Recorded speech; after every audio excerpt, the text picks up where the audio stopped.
Good day, I am Jasmine Vidal from BSN 212G, and right now I will be doing the procedure of perineal flushing return demonstration. So the purpose of this is to remove normal perineal secretions and odors and promote client's comfort. So this is very important to prevent infection or contamination from the rectum. So I have already performed hand washing to prevent the spread of microorganisms, and also I have already prepared the materials that I will be using to save time and effort. So I have here a container filled with warm water, clean gloves, dry cotton balls and cotton balls soaked with cleansing solution, and a kidney basin, and 2 forceps, pick up and working forceps, and of course the bedpan.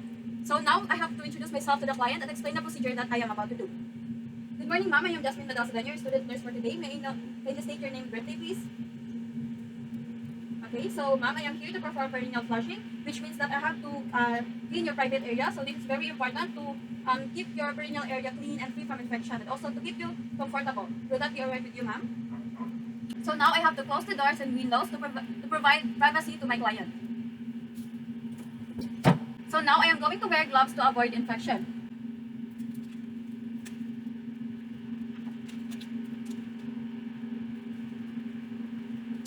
So now I am going to position the patient in the dorsal recumbent position. So then I have to drape the client, exposing only the parts that I will be cleaning.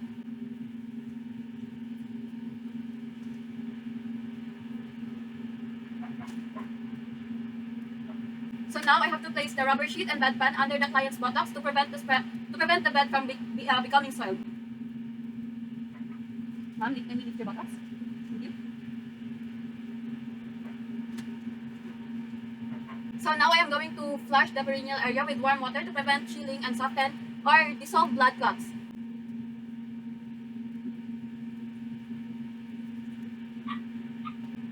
Now get cotton balls soaked in cleansing solution using pick-up forceps to maintain sterility.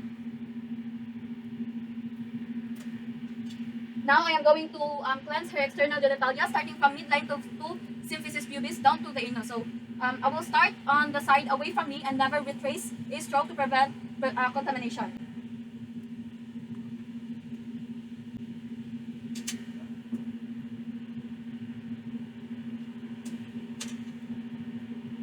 Now for the second cotton ball, clean starting from the mons pubis in figure of 7 by way of external labium towards the anus. So of course, start from the side away from me.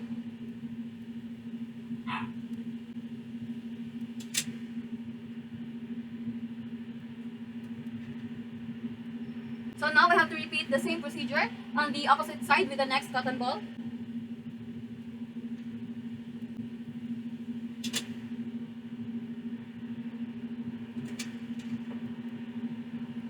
So with the fourth cotton ball, clean starting from the mons pubis in figure of 7 by way of internal labium towards the anus.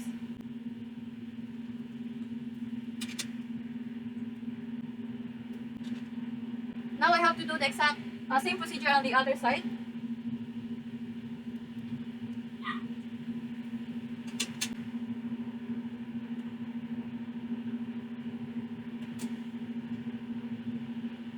So with another cotton ball, clean groin starting from groin going up to the thigh.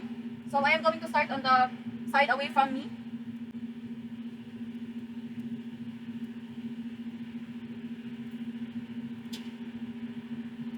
So use another side of same cotton ball for the groin.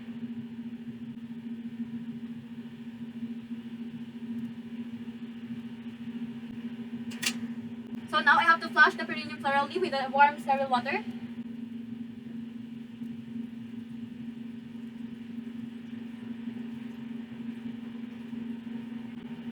So now I'm going to use dry cotton ball to dry the perineum with the same stroke as I did before. So start on the symphysis pubis down to the anus. Start. And then on the labia majora. On the other side. And then on the labia minora. And also on the other side. And now I am going to clean the groin area.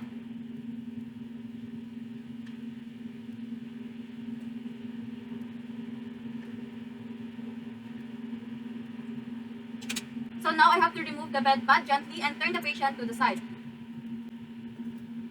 Ma'am, can you please lift your buttocks so that I can I can get the bed pad. So if necessary, take a cotton ball and treat the side of the buttocks using different cotton balls. And after that, turn the patient on her back and make her comfortable.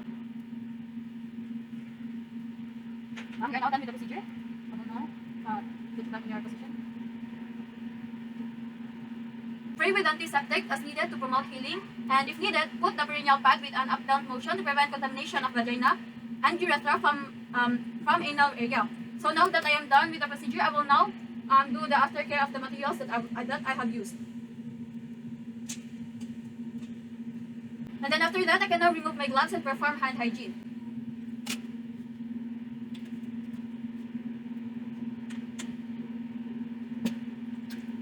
And then lastly, it is very important to record the treatment done to the patient and any unusual findings such as redness, skin breakdown, discharge in any localized area for tenderness, for documentation purposes that the procedure was done, and means of communication.